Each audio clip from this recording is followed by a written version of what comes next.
Well, it's time for another AND Campaign Civic update, and today I want to talk about the hot topic, which is affirmative action. As everybody knows by now, yesterday the Supreme Court ruled that no college in the United States can consider an applicant's race in the admissions process.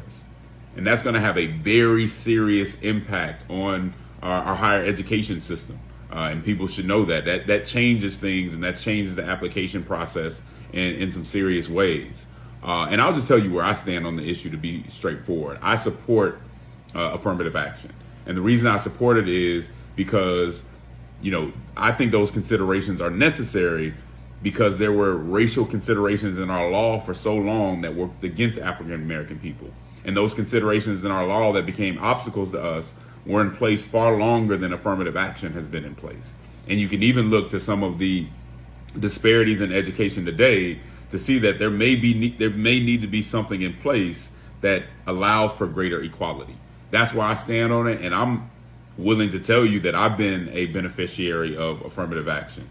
And so those of you who listen to me might not have this opportunity if I wasn't given an opportunity to reach my full potential. Because to me, it's not about putting people in place who are unqualified. It's about giving people an opportunity that they hadn't had to realize their potential. That's where I stand on it.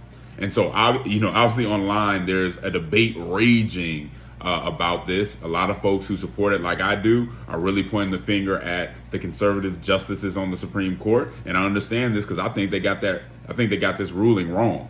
And so folks, need to voice, their concerns or why they think they got it wrong. That's good. One thing, the AND campaign, as always, is trying to give you the full picture, though, not just what goes along with my narrative or anybody else's narrative. And the full picture, if we're going to be honest about this, is that this isn't as much of a conservative versus progressive thing as we might think. I want to remind everybody that in 2020, the most populous state in the U.S., California, a very left-leaning state, shot down affirmative action handily. It was not even close. They shot it down.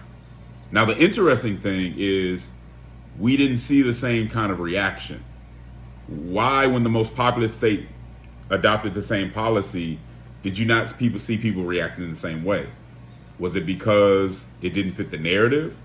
Was it because it didn't have the same villains and we want to be able to blame certain people for certain things? Was it because mainstream media and our influencers didn't talk about it the same way? If we really care about the policy, it shouldn't matter who shot it down. The conversation should be the same. But if it's not, we have to ask ourselves why.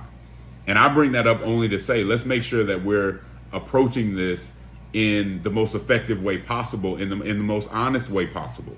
Because a lot of the people who are gassing y'all up, a lot of people who are telling you how bad conservatives are, they don't support the policy at all. In fact, outside of black folks, most Democrats do not support the policy. It just hasn't been a popular policy.